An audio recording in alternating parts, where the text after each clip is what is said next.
शिवसेना उद्धव बाळासाहेब ठाकरे गटाच्या कार्यकर्त्यांनी छत्री वाटपाचा कार्यक्रम फेसबुकवर लाईव्ह दाखवला। यावेळी शिवसेना शिंदे गटाच्या शाखा प्रमुखाने केलेल्या अभद्र टीकेनंतर शिवसेनेच्या दोन्ही गटात शाब्दिक बाचाबाची आणि हाणामारी झाल्याचा व्हिडिओ समोर आलाय। जोगेश्वरीतील रुची बार अँड रेस्टॉरंट बाहेर हे दोन्ही शिवसेनेचे गट आमने सामने आले। यावेळी शिवीगाळ आणि हाणामारी देखील झाल्याचं या व्हिडिओमध्ये पाहायला मिळतंय। मात्र माफी मागितल्यानंतर हे प्रकरण मिटले असल्याचं समजतंय। या बातमीचा आढावा घेतलाय आमचे प्रतिनिधी संतोष देवकर यांनी। काल जोगेश्वरी पश्चिम या भागात शिवसेना कार्यकर्त्यांमध्ये भांडण झाली। शिवसेना उभाटा गट आणि शिंदे गट या दोन्ही कार्यकर्त्यांमध्ये हाणामारीची घटना समोर आलेली आहे। शिवसेना उभाटा गटाकडून छत्री वाटप कार्यक्रमाचा लाईव्ह सोशल मीडियावरती करण्यात येत होता। त्या सोशल मीडियावर शिवसेना शिंदे गटाचे जे शाखा प्रमुख आहेत त्यांनी अभद्र टीका केली होती। त्या अभद्र टीकेला घेऊन दोन्ही शिवसेना जे आहेत एकमेकांना शिवीगाळ करत आणि हाणामारी करण्याची घटना जी आहे समोर आलेली आहे। त्यानंतर शिवसेना शिंदे गटाचे जे शाखा प्रमुख आहेत त्यांनी माफी मागितल्यानंतर ते पूर्ण जे प्रकरण आहे ते थंडावलं गेलेलं आहे। कॅमेरा पर्सन सह मी संतोष देवकर, न्यूज मराठी 24/7 मुंबई।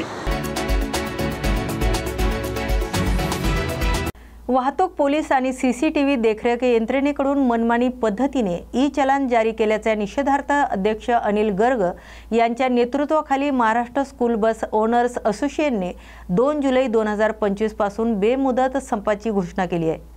त्यामुळे शाळेत जाणाऱ्या मुलांचे हाल होण्याची दाट शक्यता आहे।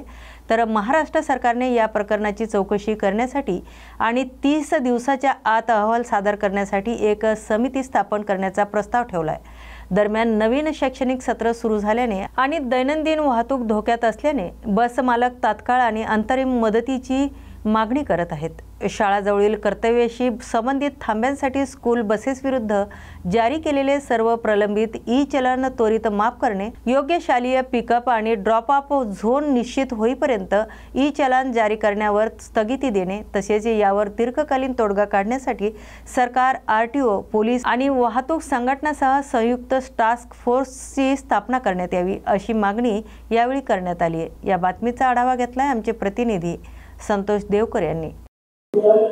शाळे बसचे उद्यापासून संप सुरू होतात। आपल्यासोबत मुंबई बस चालकचे जे अध्यक्ष आहेत आपल्यासोबत अनिल गर्ग सर आहेत। काय म्हणाल सर, काय म्हणाल आपण जी शाळा चालू आहे, जुलै महिन्यात आपण संप करत आहात, त्याच्या शाळेचे जे विद्यार्थी आहेत त्यांना त्रास होणार आहे आणि आपली नेमकी मागणी काय त्रास नाही? आम्ही ऑलरेडी प्रिन्सिपलला सांगितलेलं आहे की तुम्ही ऑनलाईन शिकून घ्या, आहे ना, सिस्टम तर आहे। जर आपण 2 वर्ष शिकवलंय ना कोविड टाइम, आता सुद्धा आहे। पाऊस घेतात, हॉलिडेज घेतात, तर ते ऑनलाईन शिकू शकतात। गव्हर्नमेंटने आता थर्ड लँग्वेजसाठी पण केलं होतं की ऑनलाईन तुम्ही शिकून घ्या, आणि ते आता संपलं। आणि आम्हाला काही शौक नाही की तिकडे स्ट्राईक होते जायचं, पण आम्हाला जे त्रास होते, एवढं खर्च होते, एक बसमध्ये 1-1 लाखाचं चलान आहे आपल्याकडे, आणि मुले उतरतात चढतात, त्याच्यामध्ये पण प्रॉब्लेम आहे। त्याच्यामध्ये पण ते फोटो क्लिक करतात आणि पार्किंग देत नाही। रात्रीचे पार्किंग आम्हाला तरी सुद्धा ते आता पोलीसवाले पण आता फोटो दिसतोय, तर किती चुकीचे आहे ते। तर आम्ही साईन करणार सर्व आहे, आणि पॅरेंट्स लोकांना आम्ही ऑलरेडी सांगितलं तसं काय नाही, पॅरेंट्सला काय प्रॉब्लेम नाही, असं काय सब्जेक्ट त्याचं मिस नाही होणार। सॅटर्डे सुट्टी असतात तिकडे, त्यावेळी आम्ही बस पाठवूया, 1 दिवस एक्स्ट्रा पाठवूया, तुझं काय फरक पडतो। आपली नेमकी मागणी काय आहे? प्रशासनाकडे आपण आपली जी मागणी आहे ती मांडली आहे का? वाहतूक पोलिसांकडे आपण मागणी केलेली आहे का? सर्व केले, सर्व मागणी केली, सर्व लेटरमध्ये लिहिलेलं आहे। हे आमचे प्रॉब्लेम आहे। तुम्ही ना सर आमची बस पार्किंग होते शाळेच्या जवळ, तिकडे पण आपलं टनेली लावतात, त्याच्यानंतर आपल्याला रस्त्यावर पिकअप ड्रॉप करता चाललं तिकडे पण लावतात। आता सिग्नल सीसीटीव्हीचे आहे ते नॅचरली घेतो आम्ही, ग्रेव्हन्सेसमध्ये टाकतो, ग्रेव्हन्सेसचा रिप्लाय होतो नो। एकच जबाब आहे सर्वांचा, असं नाही की ओके आपण बघूया। आता कमिशनर आमच्या यस्टरडे मीटिंग झाली आहे, त्यांनी सांगितलं की तुम्ही 1 हप्त्याच्या नंतर या, सर्व पावती वगैरे घेऊन या, आम्ही बघतो कसं तरी किती आपण करू शकतो। पण आता पाहिजे काय, कोविडमध्ये पार्किंगमध्ये गाड्या होता त्यावेळीचे पण येतात। आता बोरेलीचा एक व्हिडिओ पाठवलेला आहे, हॉटेलमध्ये बसून एक ट्रॅफिक हवालदार आपल्या मोबाईलतून 30 चलान बनवतो, पहिले जाऊन खिचून येतो स्वतःच्या मोबाईलला आणि हॉटेलमध्ये बसून दारादार चलान पाठवतो। तर तसं हे थोडी चालणार। आपली जी मागणी आहे, जी चलान आहे ते रद्द करण्याची मागणी आहे, ते जर प्रशासनाने नाही केलं तर याच्या पुढचं पाऊल आपण काय? पुढचं पाऊल तर कोर्ट आहे, ते सांगणं कोर्टमध्ये जा, तर कोर्टमध्ये जा, ऑलरेडी केस आहे कोर्टामध्ये, आणि आमच्या काय जाणार, चलन मारणार तर आम्ही फीस वाढवून घेणार, मग तरी सुद्धा सरकार येते ना मध्ये कशाला वाढवते तर तुमच्यासाठी वाढवते आम्ही. तुम्ही पार्किंग दिलं का, कानूनप्रमाणे तुम्हाला पार्किंग आम्हाला द्यायला पाहिजे, स्टॉप द्यायला पाहिजे. हायकोर्टच्या ऑर्डर आहे नागपूर बेंचचं की तुम्ही हे सर्व स्टॉप अलॉटमेंट करा. आतापर्यंत काय केलं नाही, 7 वर्ष किती 7 वर्ष झालं आतापर्यंत ते अलॉटमेंट केलं नाही. तर सर्व ते लोक कानून बनवतात तेव्हा स्वतःला पालन करायला येत नाही आणि आम्हाला सांगतात की तुम्ही पालन करा नाही तर चालू पैशाचा धंदा झाला. इलिगल एवढ्या गाड्या चालतात, तुम्हाला ते दिसत नाही व्हाईट प्लेटची गाडी इको कसं चालतात, इको गाडी चालतात की नाही चालतात ते बंद करायला पाहिजे ना अगोदर, त्याच्यावरती तर कारवाई करा. 20-20 वर्षाची 15-15 वर्षाची मारुती व्हॅन चालतात त्याच्यावरती काय कारवाई करत नाही. तर सर्व अत्याचार खाली स्कूल बस ऑफिशियली आहे म्हणून आमच्या तर तुम्ही ना नंबर प्लेट काढून टाका, मग जाऊ दे आम्ही पण टॅक्स टाक नाही करणार, काय नाही करणार. तर आपण पाहू शकता की ई चलन रद्द करण्याची मागणी यांच्याकडनं होत आहे. ती जर झाली तर हे जे संप आहे ते मागे घेण्यात येणार, नाही केलं ते कोर्टात जाण्याची तयारी सुद्धा यांची आहे. कॅमेरा पर्सन मी संतोष देवकर, न्यूज मराठी 24/7 मुंबई. विधान भवनात सुरू असलेल्या पावसाळी अधिवेशनात काँग्रेस प्रदेशाध्यक्ष नाना पटोले यांनी माध्यमांशी संवाद साधला. यावेळी त्यांनी केंद्र सरकारवर आणि राज्यातील सत्ताधाऱ्यांवर तीव्र शब्दात टीका केली. पटोले म्हणाले की जनतेच्या प्रश्नाकडे सरकारचं पूर्णतः दुर्लक्ष होत असून हे सरकार फक्त जाहिरातीवर चालत आहे. शेतकरी, कामगार, विद्यार्थ्यांचे प्रश्न दिवसेंदिवस गंभीर होत चाललेले आहेत. पावसाळी अधिवेशनात हे मुद्दे काँग्रेस ठळकपणे मांडणार असल्याचं त्यांनी स्पष्ट केले. वाढती महागाई, बेरोजगारी आणि कायदा सुव्यवस्थेच्या प्रश्नावर सरकार अपयशी ठरले असल्याचा आरोप त्यांनी केलाय. तर सरकार लोकशाहीच्या मूळ तत्वांना पायदळी तुडवत आहे असं देखील ते म्हणाले. सत्ताधाऱ्यांच्या हुकुमशाही वृत्तीविरोधात रस्त्यावर उतरण्याची वेळ आली असल्याचेही त्यांनी नमूद केले. या विधानांना आगामी अधिवेशनातील राजकीय वातावरण आणखी तापण्याची शक्यता आहे. या बातमीचा आढावा घेतलाय आमचे प्रतिनिधी विनोद कांबळे यांनी. शेतकरी दिवस आहे. सर्वप्रथम मी पूर्ण राज्याच्या शेतकऱ्यासहित देशाच्या शेतकऱ्यांना या दिवसाच्या शुभेच्छा देतो. आणि हे जे झालेलं जे भाजप महायुतीचं जे सरकार आहे, केंद्रातलं नरेंद्र मोदीचं सरकार झालेलं आहे, या सरकारची वास्तविकता आज आपल्याला पुढे आलेली आहे. यांचे आमदार असतील, यांचे कृषी मंत्री असतील, ते शेतकऱ्याला भिकारी समजतात. शेतकऱ्यांच्या बायकोचे कपडे हे घेऊन देतात, चड्डी बन्यानापासून तर चप्पलपासून हे घेऊन देतात. म्हणजे 2014च्या पहिले हा लोणीकर हा उघडाच फिरत होता, फक्त 2 बायका होत्यात त्याला. अशा पद्धतीचं आता चित्र दिसते आम्हाला. आणि जो शेतकऱ्यांच्या बद्दल बोलेल त्याला निलंबित करायचं सभागृहातून, आणि जे शेतकऱ्याच्या विरोधात बोलतात, शेतकऱ्यांची चेष्टा करतात, त्यांना सन्मानानं वागवतात, अशा पद्धतीचे सरकार आहे. भाजप हे शेतकरी विरोधी आहे. आज महाराष्ट्रामध्ये अवकाळी पावसामुळे शेतकरी उद्ध्वस्त झालेला आहे. पिकं नाहीशी झालेली आहेत. शेतीचा हंगामाला शेतकऱ्यांजवळ पैसे नाहीत. घेतलेलं जे धान्य होतं त्याचे पैसे अजूनपर्यंत शेतकऱ्यांनी दिले नाहीत. बोनस देण्याचं आश्वासन दिलं, ते बोनस शेतकऱ्यांना देत नाही. कर्जमाफी करण्याची भूमिका या लोकांनी मांडली होती, कर्जमाफी करायला तयार नाहीत. आणि पीक विमा सुद्धा बंद करून टाकला. शेतकरी विरोधी जे सरकार आहे, हे सरकार जेवढं आमच्या शेतकऱ्यांना अपमानित करेल तर हे आम्ही सहन करणार नाही. सरकारच्या विरोधात आम्ही रोज आवाज उचलू. एक दिवस नाही, रोज निलंबित केलं तरी आम्ही थांबणार नाही.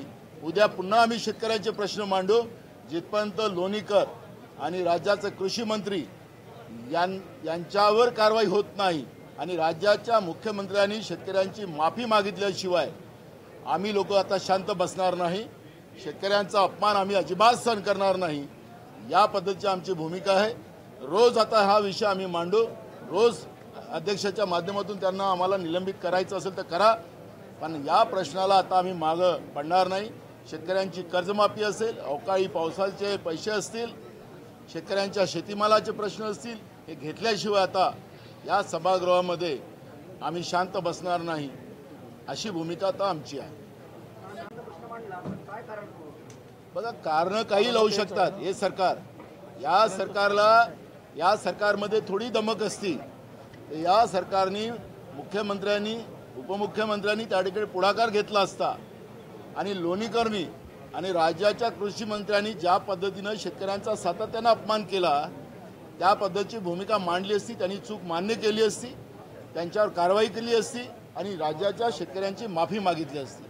पण राज्याचा मुख्यमंत्री मी अध्यक्षाच्या आसनापर्यंत पोहोचलो, ते मी अपमान केला अध्यक्षाला मी धमकवलं, अशा पद्धतीचं त्यांनी रेकॉर्डवर आणलं. मी पण विधानसभा अध्यक्ष राहिलो, मलाही नियम माहिती आहेत. पण अध्यक्ष ज्यावेळेस जनतेच्या प्रश्नाकडे दुर्लक्ष करते, विरोधकांचा आवाज दाबतो, त्यावेळेस विरोधकांना ही भूमिका घ्यावं लागते. हे लोकशाहीचं तंत्र आहे आणि त्याच्यामुळे मुख्यमंत्र्याचं सर्टिफिकेट जे आहे की मी अपमान केलेला आहे, मुख्यमंत्र्याचं अपमान, मला त्या सर्टिफिकेटची गरज नाही. मी शेतकरी आहे आणि माझ्या शेतकऱ्याचा अपमान कोणी करेल तर ते मी सहन करणार नाही, आमचं पूर्ण दल सहन करणार नाही. ही भूमिका आमची आहे.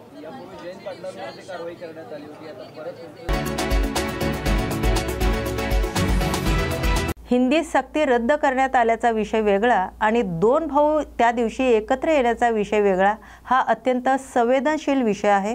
या विषयावर अनधिकृत माहिती नसल्याशिवाय मी भाष्य करणार नाही, असं मत आमदार भास्कर जाधव यांनी मांडले. तर हे सरकार अहंकारी असून या सरकारला लोकशाही मान्य नाही, असं देखील वक्तव्य त्यांनी केले. राऊत साहेबांनी ट्विट काय केलं हे मला काही माहीत नाही. राऊत साहेबांनी ते स्वतः ट्विट केलंय का कोणी दुसऱ्यानं ट्विट केलंय आणि ते रिट्विट केलंय, त्यांनी स्वतःच्या त्या भावना व्यक्त केल्यात की पक्षाची अधिकृत ती भूमिका आहे, या संदर्भामध्ये मला काहीही माहीत नाही. आज आमची दुपारी नेहमीप्रमाणे नेते लोकांची बैठक आहे, त्याच्यामध्ये मी राऊत साहेबांना विचारेन आणि त्याच वेळेला मी अधिकृतपणे बोलू शकेन. अन्यथा मला या विषयावर अधिकृतपणे बोलता येणार नाही. त्यामध्ये त्यांनी असं उल्लेख केला आहे की वाजत गाजत गुलाल उधळत सर्व मराठी जणांनी वरळी डोमी येथे सहभागी व्हा आणि खाली आपले नम्र राज ठाकरे आणि उद्धव ठाकरे यांचा नावाचा उल्लेख देखील आहे. वरळी डोम येथे सहभागी व्हा. तारीख वार 5 जुलै 2025.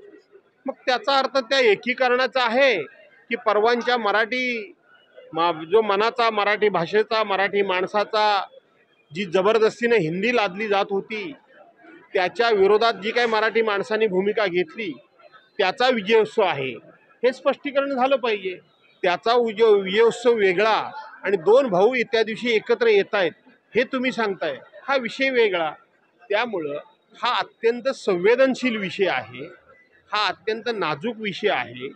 या विषयावर माझ्याकडे कुठलीही अधिकृतपणे जोपर्यंत माहिती नाही तोपर्यंत मला असं वाटतं की माझ्यासारख्या माणसाने याच्यावर भाष्य करणं उचित नाही. जी ज्या पद्धतीने एकत्रित येत आहेत, युती होते ते पुढे कायम युती राहील का? तुम्हाला काय वाटतंय? युती ही कायमस्वरूपी पुढे राहील का? दोन्ही भाऊ एकत्र येतात, वातावरण अनुकूल आहे असं नेते म्हणतायत, पदाधिकारी म्हणतायत, कार्यकर्ते म्हणतायत. असं आहे की कुठलीही युती आघाडी, कुठलीही व्यवहारातली भागीदारी ही जर कायम टिकावी असं वाटत असेल, दीर्घकाळपर्यंत चालावी असं वाटत असेल तर त्या संदर्भामध्ये दोन्ही बाजूनं काही चर्चा होणं आवश्यक आहे, काही प्रस्ताव मांडणं आवश्यक आहे, काही अटी शर्ती त्या ठिकाणी येणार स्वाभाविक आहे. अपेक्षा काय आहे ह्या येणं आवश्यक आहे. मला असं वाटतं त्या जर आल्या असतील परस्पर तर आनंद आहे, परंतु माझ्या अद्यापर्यंत अशी कुठलीही माहिती नाही की अशा प्रकारचं अंतिम चर्चा झाली असं मला माहीत नाही. झाली असेल तर आनंद आहे, परंतु माहीत नसल्यामुळे त्या विषयात मी भाष्य करणं बरोबर नाही. तुम्ही चर्चेमध्ये काय यामध्ये पुढाकार वगैरे घेणार? ज्येष्ठ नेते म्हणून, कोकणातले वरिष्ठ नेते म्हणून असं आहे, हे सरकार मुजोर झालंय, हे सरकार बेमुरवतखोर झाले, हे सरकार अहंकारी आहे, ह्या सरकारला लोकशाही मान्य नाही, या सरकारला विरोधी पक्षाची भूमिका आणि विचार हे मान्य नाहीत. प्रत्येक गोष्ट सरकार म्हणून ज्या पद्धतीनं दडपून नेण्याचं काम चाललंय त्याच पद्धतीनं आता सुद्धा नाना पटोलेंना सस्पेंड करण्यामध्ये सरकारचा अहंकार दिसतो. तुमचे सदस्य शेतकऱ्यांबद्दल कोणत्या भाषेमध्ये बोलले? काय बोलले बबनराव लोणीकर? त्याचा तुम्ही निषेध केलात का? त्यांना तंबी दिलीत का? त्यांना तुम्ही शिक्षा दिलीत का? परंतु आज कृषी दिन आहे, शेतकरी दिन आहे, त्या दिवशी हा प्रश्न सभागृहात जर आम्ही उपस्थित केला तर आमच्या एका सहकार्यांना नाना पटोलेंना तुम्ही दिवसभराकरता निलंबित करता, याचा अर्थ तुम्ही शेतकऱ्यांचा अपमान करता, याचा अर्थ तुम्ही शेतकऱ्यांच्या भावना निलंबित करता, याचा अर्थ तुम्ही शेतकऱ्याचा अपमान मान्य करता, जणू काही तुमच्या पक्षाचीच लाईन आहे असा त्याचा अर्थ होतो. जाहीरपणे सभागृहात उठून दिलगिरी व्यक्त केली असती शेतकऱ्यांची, आमची नव्हे, परंतु ते करायचं नाही आणि ज्यांनी प्रश्न उपस्थित केले त्यांनाच तुम्ही निलंबित करणार.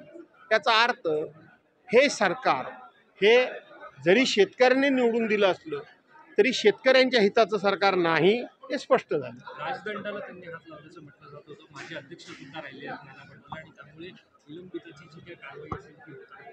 नाना जे वरती डायसवर गेले असे अनेक वेळेला अनेक जण जातात, परंतु मी काय नाना पटोलेंनी राजदंडाला हात लावलेला मी स्वतः पाहिलेला नाही. मला असं वाटतं शेवटी त्या ठिकाणी कॅमेरे चालू असतात, लावला असेल तर दिसेल, नसला लावला तरी दिसेल, परंतु राजदंडाला हात लावलेला मी पाहिलेला नाही. असं आहे की तुम्ही मागाशी म्हणालात की राऊतांच्या ट्विटबाबतची माहिती मला नाही, मात्र चर्चा झाली असेल तर तुम्हाला याबाबत माहिती आहे? मी सांगितलं त्या विषयावर स्पष्ट बोलतो. आता इंडिया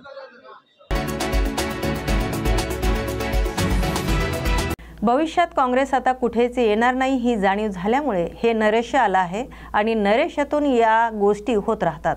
पण नाना पटोले हे वरिष्ठ आहेत आणि त्यात ते विधानसभेचे अध्यक्ष होते आणि त्यांच्याकडून नियमबाह्य वर्तन होणे हे कितपत योग्य आहे याचं आत्मचिंतन त्यांनीच केलं पाहिजे, असं स्पष्ट मत उदय सामंत यांनी व्यक्त केले. हे कृत्य करण्याचा प्रयत्न केला, माझ्यावर देखील कारवाई होईल. त्याच्यामुळे अशा सिनियर लोकांनी नियमबाह्य काम करू नये, नियमबाह्य कृती करू नये, अशा पद्धतीची भूमिका असली पाहिजे. त्यामुळे जर का विधानसभेमध्ये कामकाज सुरळीत चालू आहे, मात्र अशा प्रकारे अध्यक्षांच्या अंगावर जाऊन जाणं, राजदंडाला हात लावणं आणि एक शिस्तभंग जे आहे ते दाखवणं हे कितपत शुद्ध, कारण ते देखील हे फ्रस्ट्रेशन आहे. भविष्यामध्ये काँग्रेस आता कुठंच येणार नाही ही जाणीव झाल्यामुळे हे नैराश्य आहे आणि नैराश्यातनं अशा गोष्टी होत असतात. परंतु नानासाहेब पटोले हे सिनियर आहेत, ते विधानसभेचे अध्यक्ष होते आणि त्यांच्याकडनंच नियमबाह्य वर्तन होणं हे कितपत योग्य आहे याचं आत्मचिंतन त्यांनीच केलं पाहिजे. काल राष्ट्रीय कार्यकारिणीच्या बैठकीत शिशिर शिंदेचं एक वक्तव्य होतं, फार चर्चेत आलं. त्यांनी कुठेतरी भाजप आणि राष्ट्रवादी यांच्यामुळेच कुठेतरी गळचिपी होत असल्याची भावना व्यक्त केली मराठी भाषेच्या संदर्भात अनुमोदन देताना. पूर्ण राष्ट्रीय कार्यकारिणीचं शूटिंग माझ्याकडे आहे. कुठेही भाजपमुळं आणि राष्ट्रवादी काँग्रेस पार्टीमुळं आमची गळचेपी होते असं शिशिर शिंदे कुठेही कुठच्याही भाषणामध्ये बोललेले नाही. त्यांनी त्यांच्या भावना व्यक्त करत असताना मराठीच्या बाबतचा जो ठराव मांडला होता त्याला पाठिंबा देत असताना त्यांचं मत व्यक्त केलं. त्याच्यामध्ये कुठेही भारतीय जनता पार्टी आणि राष्ट्रवादी काँग्रेस पार्टी, अजितदादा गट याचा उल्लेख देखील नव्हता. पत्रक प्रसिद्ध करण्यात आलेलं संजय राऊत यांनी ट्विटरच्या माध्यमातून, आणि हे पत्रकामध्ये ते राज ठाकरे उद्धव ठाकरे यांचं एकत्रित हे पत्र आहे, मराठीचा आवाज म्हणून प्रसिद्ध करण्यात आलेलं आहे. संजय राऊत यांनी ट्विटरवरनं विजयी मेळावा जे नाही, याच्यावर मुख्यमंत्री महोदयांनी सांगितलं ना की त्या दोघांनी एकत्र येऊ नये, हा GRच काढला नव्हता. त्यांनी एकत्र यावं आणि काय काय करावं हे देखील मुख्यमंत्र्यांनी सांगितलं आहे. म्हणजे त्यांचाच आवाज मराठीचा असं त्यांचं म्हणणं आहे. ठीक आहे, मला असं वाटतं की स्थानिक स्वराज्य संस्था अजून व्हायच्या आहे. स्थानिक स्वराज्य संस्थेच्या अगोदरच अशा पद्धतीनं काही लोक अतिउत्साहपणा जो करतायत तो योग्य नाही. पहिली गोष्ट, महानगरपालिकेला त्यांची युती होऊ दे, मग त्याच्यावर बोलणं योग्य ठरेल ना. आता एखाद्या गोष्टीसाठी म्हणजे ज्यांनी हिंदीची सक्ती केली होती, सक्तीचा अहवाल स्वीकारला होता, त्यांनी सक्तीचा अहवाल स्वीकारला म्हणून हिंदी सक्तीची झाली, अशा मंडळींबरोबर ते विजयी उत्सव करतायत, त्यांचा तो प्रश्न आहे. त्याच्यामुळे एकच प्रश्न की या मेळाव्यामधनं, या विजयी उत्सवातनं ते UBTच्या पक्षप्रमुखांना असा प्रश्न विचारतील की तुम्ही जर हा सक्तीचा अहवाल स्वीकारलाच नसता तर अशा पद्धतीचा मोर्चाची देखील आवश्यकता भासली नसती. आवाज हा मराठीचा नाही, आवाज महापालिकेचा आहे, राजकारणाचा आहे. मी अनेकदा असं सांगितलं की महानगरपालिकेला सामोरं जात असताना मराठी माणसाला उत्तर द्यावं लागेल की हिंदीची सक्तीचा अहवाल तुम्ही का स्वीकारला. त्याच्यासाठी मनसेनं उठवलेल्या मराठीच्या आवाजाच्या संदर्भातला जो निर्णय होता त्यांना यांनी पाठिंबा दिला. 7 तारखेचा मोर्चा रद्द केला, कारण माणसं गोळा होणार नाही त्यांना खात्री झाली. मग आता काय करायचं, तर मनसेबरोबर मोर्चा काढायचा आणि मनसेबरोबर मोर्चा काढून दुसऱ्या दिवशी सांगायचं की मनसेची गर्दी नव्हती, सगळी आमचीच होती. आता परवाचं बघा ना, परवा मोर्चा झाल्यानंतर काय तो विजयी महोत्सव काय उत्सव झाल्यानंतर, मेळावा झाल्यानंतर दुसऱ्या दिवशी हीच पत्रकार परिषद होणार आहे. की UBTचीच गर्दी ही जास्त होती. राष्ट्रीय कार्यकारिणीत एक शिवसेना सीमोल्लंघन करणार असल्याचं मत आहे. राज्याबाहेर देखील शिवसेना विविध राज्यांमध्ये स्थापित करून विस्तार करून इथे देखील छोट्या निवडणूक शिवसेनेचे राज्यप्रमुख हे अन्य राज्यांमध्ये देखील आहे. काही राज्यांमध्ये आमचे आमदार देखील आहे. त्याच्यामुळं एकनाथ शिंदे साहेबांचं नेतृत्व हे आता देशपातळीवरचं नेतृत्व आहे. म्हणून तिथे काही लोकांनी त्यांच्या पदाबद्दल देखील भावना व्यक्त केल्या होत्या, परंतु त्याचे सगळे अधिकार आम्ही एकनाथ शिंदे साहेबांना दिलेले आहेत. आमच्या भावना त्या ठिकाणी व्यक्त केल्या आहेत. परंतु देशाच्या पातळीवर शिवसेना आता वाढण्यासाठी सज्ज झाली. एकनाथ शिंदे साहेबांच्या नेतृत्वाखाली हा संदेश कालच्या राष्ट्रीय कार्यकारिणीतनं आम्ही दिलेला आहे. राष्ट्रीय कार्यकारिणीची पुढची बैठक ही दिल्लीत होण्यासंदर्भातची संख्या नाही, यामध्ये आनंदराव अडसूळ जे शिवसेनेचे नेते आहेत त्यांनी मागणी केली की आपण देशपातळीवर काम करतो, त्याच्यामुळे दिल्लीमध्ये ही जर कार्यकारिणीची बैठक झाली तर अजून एक त्याला वलय निर्माण होईल आणि ती साहेबांनी मान्य केली. नारायण राणेंनी एक ट्विट केलेलं आहे, त्यामध्ये त्यांनी असा उल्लेख केलेला आहे की उद्धव ठाकरेंनी राज ठाकरे असतील, नारायण राणे असतील किंवा एकनाथ शिंदे असतील त्यांना त्रास दिलेला आहे, छळलेला आहे, म्हणून त्यांना हा सगळा मार्ग नाही. राणेसाहेब हे राजकारणातील एक ज्येष्ठ नेते आहेत, महायुतीचे एक ज्येष्ठ नेते आहेत. त्यांनी ट्विट केल्यानंतर त्याचं क्लॅरिफिकेशन मी देऊन उपयोगाचं नाही. त्यांचं क्लॅरिफिकेशन त्यांना विचारलं पाहिजे. पण मेळावा कसा आहे की मेळावा मराठीचा आदर कायम आम्ही ठेवला असं सांगण्यासाठी हा मेळावा आहे. पण या मेळाव्यामध्ये हिंदी सक्ती करणारे देखील जाणार आहेत, त्याचं काय हा माझा प्रश्न आहे.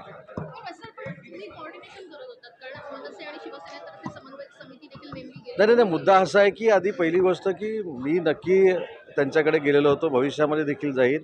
परंतु हे दोघं मंडळी एकत्र आल्यानंतर महानगरपालिकेची युती झाली आणि युतीमुळे हा मेळावा आहे असं मला वाटत नाही. महाराष्ट्र विधिमंडळाचं पावसाळी अधिवेशन कालपासून मुंबईत सुरू झालं आहे. या अधिवेशनात शेतकऱ्यांचे प्रश्न, शक्तीपीठ महामार्गाला विरोध अशा अनेक मुद्द्यावरून सभागृहात गदारोळ होण्याची शक्यता नाकारता येत नाही. तर माझी लाडकी बहीण योजनेतील आश्वासनं, मराठा आरक्षण आणि पूर व्यवस्थापनावरही विरोधक सरकारला घेरतील. तसेच यासोबत शेती क्षेत्रातील संकटावरही चर्चा गाजणार असल्याचे चिन्ह स्पष्ट दिसत आहे. या बातमीचा आढावा घेतलाय आमचे प्रतिनिधी विनोद कांबळे यांनी.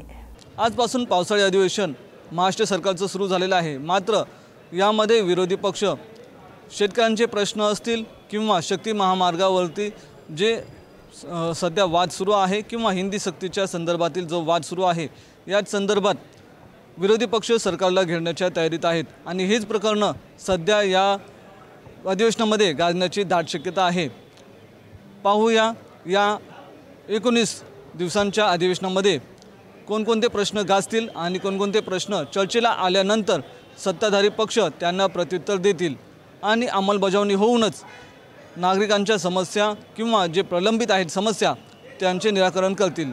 मी विनोद कांबळे, व्हिडिओ जर्नलिस्ट किशोर गायकवाडसह, मुंबई. अशाच नव्या आणि ताज्या बातम्या पाहण्यासाठी पाहत राहा न्यूज मराठी 24/7. नवा भारत, नवा विचार.